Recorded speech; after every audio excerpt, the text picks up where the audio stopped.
আল্লাহ ছিল আমার একা গুপ্ত আকারে, আল্লাহ ছিল গুপ্ত ধনাকারে। গুপ্ত ধনাকারে আল্লাহ একলা একলা থাইকে আল্লাহ কয় আমি যে আল্লাহ, আমি এত বড় একটা যন্ত্র, আমি এত বড় একটা সম্মানী জিনিস, এটা প্রকাশ হয় কি করে? হ্যাঁ, আমি আনোয়ার সরকার এত বড় গায়ক, আমার গান যদি কেউ না শুনে তাহলে গায়কের দাম আছে। তা আল্লাহ গুপ্ত ধনাকার থাকে কয় আমি যে আল্লাহ, আমি যে নিরঞ্জন, আমি যে স্রষ্টার সৃষ্টি, আমি এত বড় একটা দামি জিনিস আমি প্রকাশ হই কি করে? তখন আমার আল্লাহ বললেন কোন কোন শব্দ যখন বললেন, আল্লাহ ডান পাশ থেকে এক ফোঁটা নূর মাটিতে বর্ষিত হলো। মুসলমান বলি সুবহানাল্লাহ। আর এক ফোঁটা নূর যখন মাটিতে বর্ষিত হইলেন, শোনেন দিজামন, আর এক ফোঁটা নূর মাটিতে বর্ষিত হওয়ার পর নূরটা 5টা ভাগ হয়ে গেল। এক ফোঁটা নূর মাটিতে পড়ে 5টা ভাগ। নূর জাতি, নূর সিপাতি, নূর তাজিল্ল আর নূরে মোহাম্মদ। জাত নূরে আদম, সিপাত নূরে পশু পাখি, যাদের কোনো মামাসি নাই। পশু পাখির কোনো মামাসি আছে? একটা গাভী প্রসব করবো, ওই গাভীর পেট থেকে যদি আইডিয়া বাচ্চা হয়, এটা বড় হলে মায়ের সার দেখাইব। এটা হচ্ছে সিপাত নূর। আর নূর তাজিল্লাতে 24,000 অলি। আর আল্লাহর সৃষ্ট কুদরতে আল্লাহ পবিত্র কোরআন শরীফের মধ্যে প্রতিটা খুতবার মধ্যে বলছে আওয়ালুমা খালাকুল্লাহ মিন নূরি। আল্লাহ বলছেন আওয়ালুমা খালাকুল্লাহ মিন নূরি, অর্থাৎ আল্লাহ বলছেন আমার নিজ নূরে আমার নবীকে পয়দা করলাম, আর আমার নবীর নূরে 4টি জাহান আমি পয়দা করব। আমার আল্লাহ নূর মোহাম্মদের নবীকে সৃষ্টি কইরা, আমার নবী সৃষ্টিতে আমার নবী প্রথম ছিল কিন্তু গাছের ডালে ময়ের রূপে। ওখানে মা ফাতেমা ছিল ময়ূরের গলার মালা, হযরত আলী ছিল মাথার তাজ, হাসান হোসেন ছিল কানের বালা, আবার মা ফাতেমায় ময়ূর হয়েছিল, আমার নবী নিজেই হয়েছিল গলার মালা। ওখানে কোনো শরীয়ত টরিয়ত ছিল না বাবা, ওখানে ছিল তারা মারফতে, তারা ধরাধামি ছিল। মারফত শব্দ মা মানে নিজ, নিজ মানে চিনা এবং জানা। মারফত যাহা দেখা যায় না, 2 চোখ দিয়ে যাহা দেখা যায় না, যাহা দেখা যায় দিব্য চোখে, তাহার নামে মারফত। মারফত মা মানে নিজ, নিজ মানে চিনা এবং জানা। অচেনাকে চেনার নামটাই হচ্ছে মারফত। আমার নবী প্রথম সৃষ্টি হয়েছে মারফতের মধ্যে। 1,24,000 নবী যারা আসছেন, কোনো নবীর উপর কোনো শরীয়ত ছিল না, কোনো হকিকত ছিল না, কোনো তরিকত ছিল না, কোনো মারফত ছিল না। একমাত্র আমার নবী যখন পৃথিবীতে আসলেন, আমার নবীর বাবা ছিল আব্দুল্লাহ, মা ছিল আমেনা। নবী আমার যখন জন্ম নিল তখনও নবীর উপর কোনো শরীয়ত ছিল না।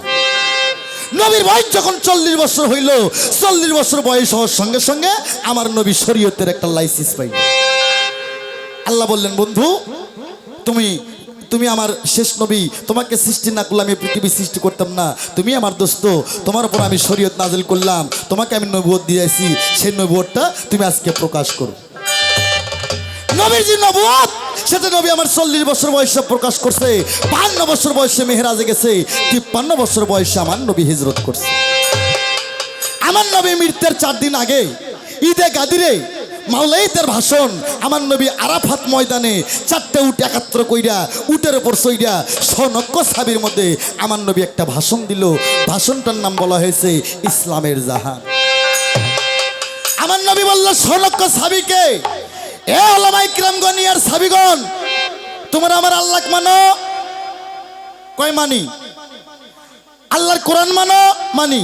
আমাকে মানো? মানি। কেমন মানো?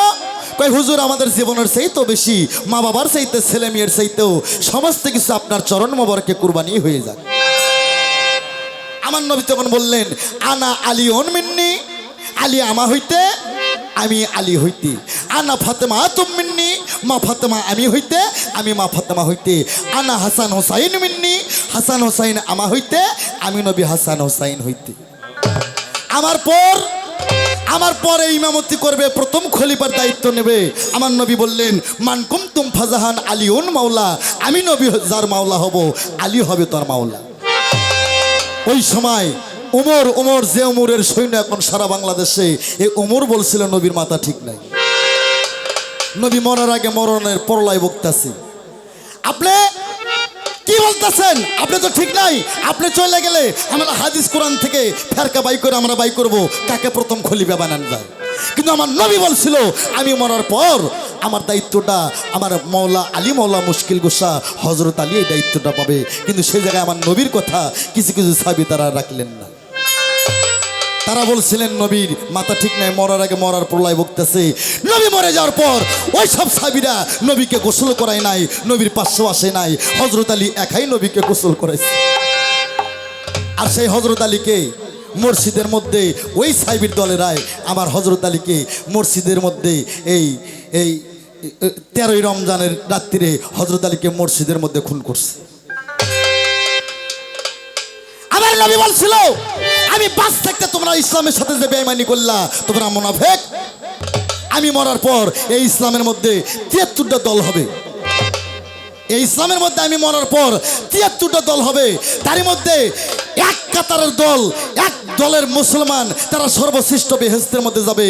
তারা হবে যারা হবে আমার সুন্নি মুসলমান। বলি সুবহানাল্লাহ। তো বাবা, আমার নবী বলছিলেন আমি পৃথিবী ছেড়ে চলে যাব, আমি 4টা জিনিস ছুঁয়ে গেলাম, একটা কোরআন সুন্নাহ আর একটা আহলে বায়াত। আহলে বায়াত তখন আলী বলছিল, হুজুর আপনি পরিষ্কার করে বলেন আহলে বায়াত মানে কি? তখন আমার নবী বলছিলেন আহল মানে পরিবার আর বায়াত মানে বর্জক। তখন স্যার সাহাবা বলছিল আপনার পরিবার কারা? আপনার তো ছেলে মেয়েই নাই, আপনার তো ছেলে সন্তানই নাই, আপনার পরিবার কারা? তখন আমার নবী নখ দিয়ে বলে দিছিল, আনা আলিউন মিন্নি, আমি আলী হইতে, আলী আমা হইতে। আনা ফাতেমা তোম মিন্নি, ফাতেমা আমা হইতে, আমি ফাতেমা হইতে। আনা হাসান হোসাইন মিন্নি, হাসান হোসাইন আমা হইতে, আমি হাসান হোসাইন হইতে। আর এখন যে সমস্ত আলেম বাড়ি হইছে বাবা, এই শালাগো কাছে খালি আলীর কথা কইলে আর কি গাঁত আগুন জ্বলে যায়। অগক খালি কও উমর তালহাজ জোবাইর মাবিয়ার কথা কও, আর মাদ্রাসার আন্ডারে দাও, আর বয়ে বয়ে আর জলমের খাওয়া খায়। এই শালা বান্দির বাচ্চা, এই 10 মুহররমের মধ্যে মুসলমান এজিদের বাবার নাম ছিল মাবিয়া। আমার নবীকে অপরাধ করছিল দামেস্কের রাজ্য দিয়ে। এ মাবিয়ার সন্তান বান্দির বাচ্চা এজিদ।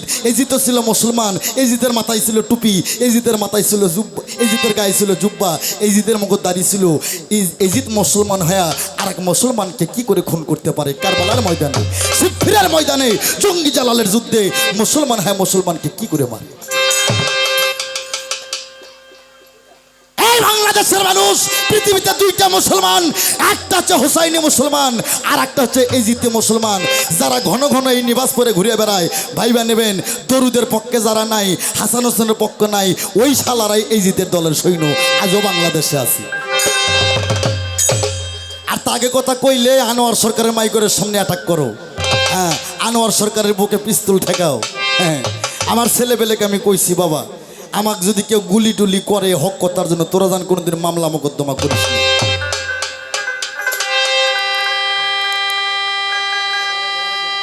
তাহলে আমার নবী বললেন মান কুনতুম আলিউন মাওলা, আমি নবী যার মাওলা আলী হবে তার মাওলা।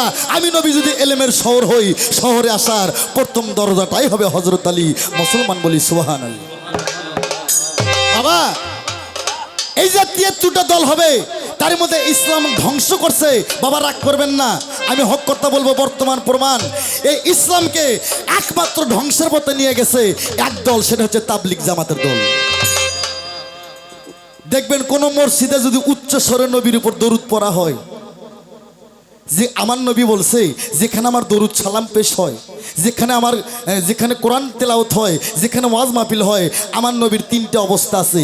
একটা হাকিকি অবস্থা, একটা ভাষারি অবস্থা, আর একটা মালিকি অবস্থা। সামকে দিলে আমি গান গাই দিকে চা খাস না।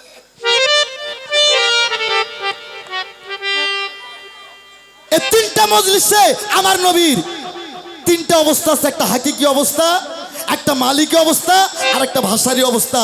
3টা মজলিসে আমার নবী এসমে সুরুত নে ডাইরেক্ট হাজির হয়ে যায়। আর দেখবেন এজিদের দলের সৈন্য যারা, এরা নবীর উপর দরুদ পড়লে, এরা কোনো মসজিদে যখন তাবলিগের লোক যায়, যদি মসজিদে উচ্চ সুরে দরুদ হয়, এরা দেখবেন গাট্টি গুট্টা বাজকে বান্ধে নিয়ে, টোকলা টেকলি বান্ধে নিয়ে মসজিদের এক কোনায় যায় খাড়া হয়। এরাই হচ্ছে 1 নম্বর ইসলামের শত্রু। নবীজির পিতা আব্দুল্লাহ, নবীজি মাতা আমেনা, নবীজির দুধমা হালিমা, নবীজি রওজা মদিনা। যারা নবীর দরুদ পড়তে ঘৃণা মনে করে, নবীর দরুদ পড়লে দেখবেন টোকলা টাকলি বান্ধে মসজিদের এক কোণা যা বসে থাকে। কয় দরুদ পড়লেও হয় না পড়লেও হয়। হ্যাঁ, এখন আবার শালারা বাইর করছে কয় সুন্নত পড়লেও হয় না পড়লেও হয়। এই রাঞ্জির বাচ্চারা, আমি বলতে চাই আমার নবী নিজেই ইমান, আমার নবী নিজেই নামাজ। আমার নবী না হইলে নামাজ আসতো না, আমার নবী না হইলে কোরআন আসতো না, আমার নবী না হইলে মক্কার ঘরে হইতো না। আর সেই নবীর উপর কয় সুন্নত পড়লেও হয় না পড়লেও হয়। তাই বাবা, মারফতের বাবা, মারফতের চেরাগ, যার নাম হজরত আলী মাওলা মুশকিল গোসা, মারফতের মা, যার নামটা কোরআন শরীফে বলছে খাতুনি জান্নাত ফাতেমা জহুরা কুলা নামের দুরি, নারীকুলের শিরোমণি, বেহেশতের রমণী, যে হবে নবীর নন্দনী। মারফত কেন করতে হবে? আমার নবী বলছিলেন, তোমরা যারা যারা আমার হাতে হাত দে বায়াত গ্রহণ করছো, তোমরা প্রত্যেকে তোমরা আলীর কাছে বায়াত গ্রহণ করো। আমার আল্লাহ পবিত্র কোরআন শরীফের মধ্যে সূরা ফাত্তা 10 নম্বর আয়াত, তোর কোনো বাপ আলেম থাকলে জিজ্ঞেস কর যে আমি এখানে আছি। সূরা ফাত্তা 10 নম্বর আয়াতের মধ্যে বলছে, আল্লাহ বলছে, হে বন্ধু বলে দাও, যারা তোমার হাতে হাত দিয়ে বায়াত গ্রহণ করলো তাদের তুমি পরিষ্কার করে বলে যাও তারা যেন আমি আল্লাহ আমার হাতে হাত দিয়ে বায়াত গ্রহণ করলো। মুসলমান বলি সুবহানাল্লাহ। সূরা ফাত্তা 10 নম্বর আয়াতের মধ্যে রাসূলের হাত না, স্বয়ং আল্লাহর হাত, যারা নবীর হাতে হাত দিয়ে বায়াত গ্রহণ করছে তারা আমার আল্লাহর হাতে হাত দিয়ে বায়াত গ্রহণ করছে। তো শরীয়তটা এটা হচ্ছে প্রাইমারি বাবা, এটা ঘরের বেড়া। শরীয়তের শিক্ষা আমি 6 বছর বয়সে পাইছি। আমার মাদ্রাসায় যাওয়ার লাগে না, আমার বাপি আমার শিক্ষা দিচ্ছে। আমার বাপ কইছে, আনোয়ার 6 বছর বয়স হয়েছে, তোর মায়ের কাছে আর থাকবি না, তোর মায়ের কোল হারাম। আমি আগে ন্যাংটা হয়ে গোসল করতাম, খচ্চর মানুষ ছিলাম তো, সবসময় একটু কাপড় চোপড় ছাড়াই চলতাম। যখন আমার 6 বছর বয়স হয়েছে, আমার বাবাই কইছে, বাবা তোর আর ল্যাংটা হয়ে থাকা যাইব না, তোর এখন প্যান্ট পরতে হইব। বলে কেন? আমার আব্বাই কয়, বাবা তোর উপর এখন শরীয়ত নাযিল হয়েছে। হ্যাঁ, আমার বাবা যখন নামাজ পড়তে যায় আমারে কয় চলো নামাজে যাই। কত শরীয়ত করছি। আমার যখন আর না 6 থেকে 6.5 বছর বয়স হয়েছে, বাবরিক ডেকে নিয়ে এসে আমার ধনের মাথা কাটাইছে। কত শরীয়ত করছি। হ্যাঁ, শরীয়তের নামাজ রোজা হজ যাকাত কালামাতে 6 বছর বয়সে আমার বাবা আমারে শিক্ষা দিছে। কিন্তু মারফত অসীমকে চিনার পথ, আল্লাহ বলছে সিরাতুল মুস্তাকিমের পথ, আমার নবীকে চিনা এবং জানা, আমাকে পাওয়া এবং আমাকে ধরা, এর নামই বলা হয়েছে মারফত। শরীয়তের 5 ওয়াক্ত নামাজ হজ যাকাত কালামা এটা আমি 6 বছর আগে পাশ করে ফেলাইছি। এখন আমি মারফতে আছি। কখন আমার বাবা রশিদ সরকার আমারে কইব, আনোয়ার তুই পরীক্ষায় পাশ করছিস, সেই আশায় আছি আমি। বাবা আর তুমি কোন জায়গায় থেকে কোন জায়গায় আমারে ডাকো। আমি শরীয়তের নামাজও পড়ছি, রোজাও করছি, সুন্নতও কাটাইছি, কাপড় পিন্দি মায়ের কোল 6 বছর হলে ত্যাগ করছি। এখন থেকে কি আর কমো বাবা, ওটা আমি জলমের ইবাদত আমি করছি। এখন আমি আছি মারফতে, নবীকে পাওয়ার আশায়। নবীকে পাইতে গেলে এই মাদ্রাসায় বসে পাইবা না, নবীর মাদ্রাসায় যাইতে হবে। এগুলো তো দেওবন্দি মাদ্রাসা, আলিয়ারি মাদ্রাসা, কৌমি মাদ্রাসা, ওহাবি মাদ্রাসা, এজিদি মাদ্রাসা। কিন্তু নবীর মাদ্রাসায় যদি পড়তে চাও তাহলে তুমি মারফত কি তাহলে বুঝতে পারবে। ওরে কালির এলাকায় আলেম হইলা গাইবে এলেম, যার নাই বেটা গাইবে এলেম, যার নাই নূর কালির জুদে মাকা কালির কালিতে কোরআন লেখা, যে পাইছে মুর্শিদের দেখা, কোনো দেখার বাকি নাই। কালির লেখায় আলেম হই না ও রে।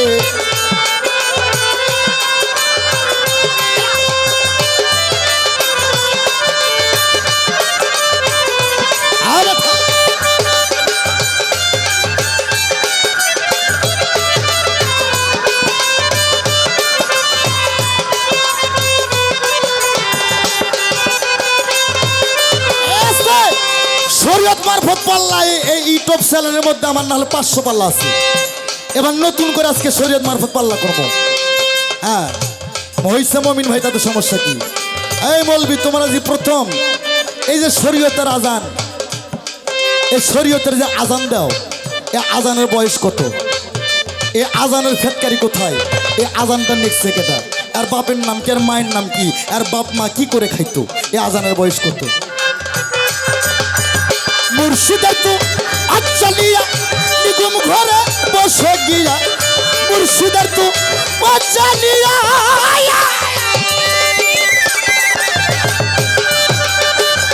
আরে বেটা নিগুম ঘরে বস গিয়া কলব যাবে জারি হইয়া কলব যাবে জারি হইয়া তুই চোখকে দেখবি আলেক সাই কালি লেখাই আলেম হই না গাইবে এলেন যার নাই বেটা গাইবে এলেন যার নাই নূর কালিও জুদে মাকা কালির কালিতে কোরআন লেখা যে পাইছে মুর্শিদের দেখা তার কোনো দেখার বাকি নাই কালি লেখাই আলেম হই না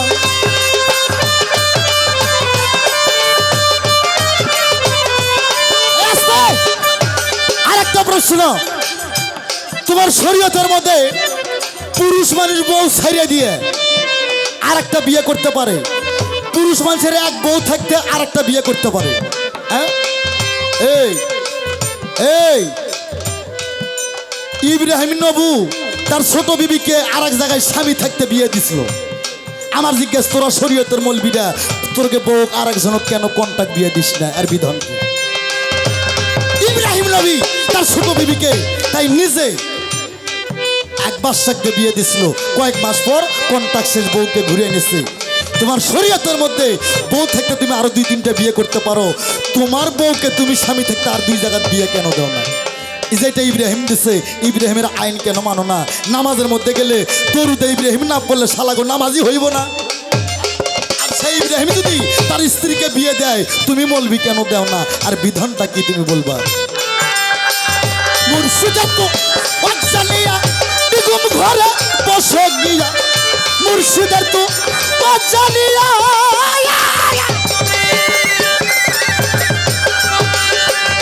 আরে বেটা বেগম ঘরে বসে গিয়া কলব যাবে জারি হইয়া কলব যাবে জারি হইয়া তুই চোখকে দেখবি আলেক সাই কালি লেখাই আলেম হই না গাইবে এলেন যার নাই বেটা গাইবে এলেন যার নাই নূর কালিয়া জুদে মাকা কালির কালিতে কোরআন লেখা যে পাইছে মুর্শিদের দেখা তার কোনো দেখার বাকি নাই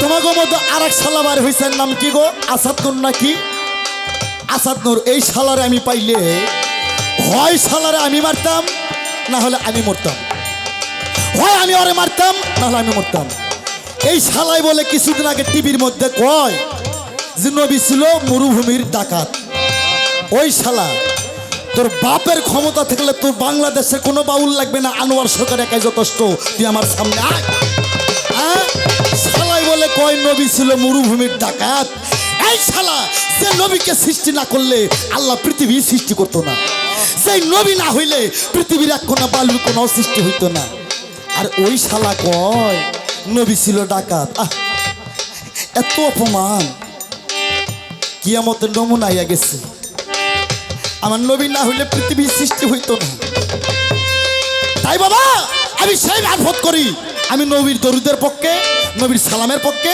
নবীর কিয়ামের পক্ষে নবীর মোনাজাতের পক্ষে হ্যাঁ এগুলো ফাজলামি আমি যে শালা কইলাম এমনি এমনি শালা না এই মার্কা হাদিস যারা কয় অগবনকে আমি 3 বার করে বিয়ে করি সেই শালা ওরা আমার কাল্লা কাই আলেম হই না গাইবে এলেন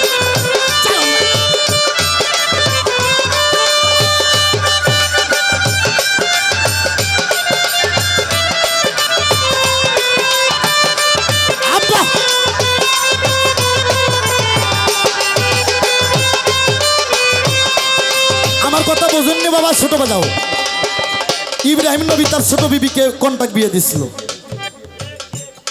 আর শরীয়তের মধ্যে তুমি শরীয়তের হাইরে মুসল্লি বিশেষ করে খিয়ার অঞ্চলে এরা হজ করে আসে বাড়িতে এসে নিকা করা শুরু করে বিশেষ করে কাহালু থানার মধ্যে আমার প্রমাণ আছে তুমি বউ থাকতে 2-3টা বিয়ে করতে পারো, কন্ট্রাক্ট বিয়ে হাদিসে ছিল, ইব্রাহিম নবী দিছে।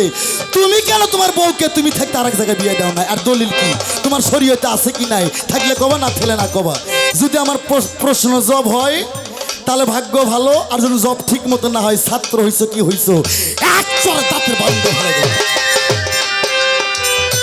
আর দলিলটা কি? আর শরীয়ত, আমি তো বলছি শরীয়তের নামাজ, রোজা, হজ, যাকাত, সুন্নত কাটান সবই আমি করছি। মারফত সিরাতুল মুস্তাকিমের পথ, অচেনাকে চিনার পথ, আল্লাহ নবীকে চিনা এবং জানার পথটাই হচ্ছে মারফত। হ্যাঁ, আর তোমার শরীয়তটা, এই শরীয়তটা কি? শরীয়ত বস্তুটা কি? শরীয়ত কোন ধাতুতে পয়দা? কত খ্রিস্টাব্দে শরীয়ত পয়দা? এই মিডিয়া ভালো করে লিখবেন, শরীয়ত বস্তুটা কি? কি ধাতুতে? যেমন কুরাইশ ধাতুতে কোরআন পয়দা। আমার জিজ্ঞাসা, শরীয়তটা কোন ধাতুতে পয়দা? কুরাইশ ধাতুতে কোরআন পয়দা। আমার জিজ্ঞাসা, শরীয়তটা কোন ধাতুতে পয়দা? শরীয়তের ফ্যাক্টরিটা কোথায়? কত খ্রিস্টাব্দে নাজেল হয়েছে? হুজদাতন কায়েম করো, হানাফির শায়েখকে করো, হুজদাতন কায়েম করো।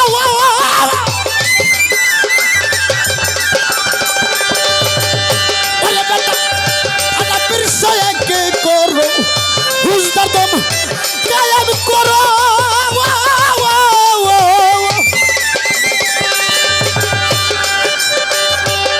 তুমি হানাফির শায়েখকে করো বাবা, হানাফিলাই যাইতে পারো, হানাফিলাই যাইতে পারো। আর তোমার বারো না নাই, কালি লাগাই আলেম হই না গাইবে এলেম, যারো নাই বেটা গাইবে এলেম, যারো না।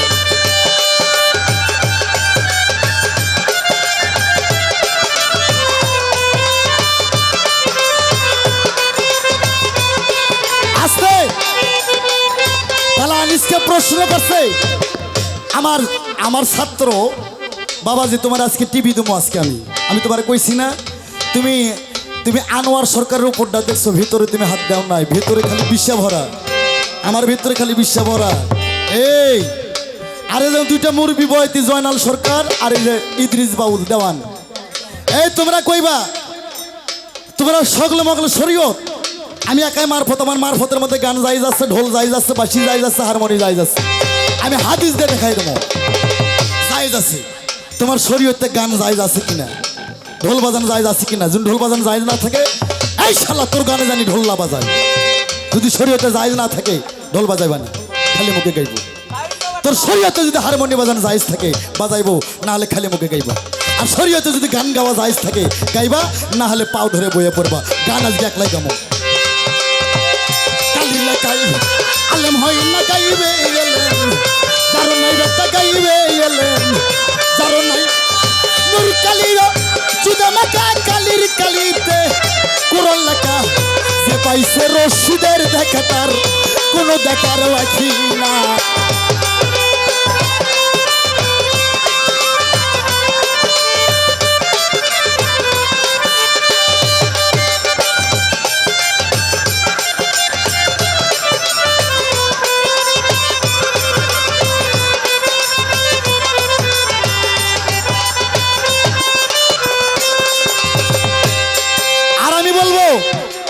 গান বাজনা হারাম, সব গান না বাবা, কিছু কিছু গান হয়, গান শুনতে যাবেন না, কেউ করাবেন না।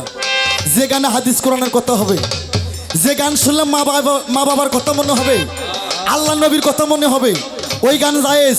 আর যে গান শুনলে বইয়ের কথা মনে হবে, প্রেমিকের কথা মনে হবে, ওই গান যে শালারা গায় তারাও জাহান্নামী, যেই শালারা করায় তারাও জাহান্নামী। সরকার রশিদ কয় মোর কথা ধরো, মরণেরই আগে মরো, বাজান কয় মোর কথা ধরো।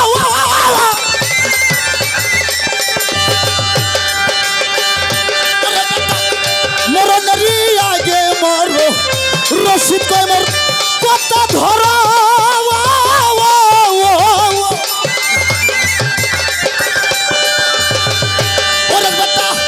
মরণেরই আগে মরো, মরার আগে মরতে পারো, মরার আগে মরতে পারো, সেই মরাই আর মরে না, কালির লেখায় আলেম হয় না গাইবে এলেম যার নাই বেটা গাইবে এলেম যার নাই নূর কালিয়া জুদা মাকা কালির কালিতে কোরআন লেখা যে পাইছে মুর্শিদের দেখা কোনো দেখার বাকি না কালির লেখায় আলেম হয় না ও রে কালির লেখায় আলেম হয়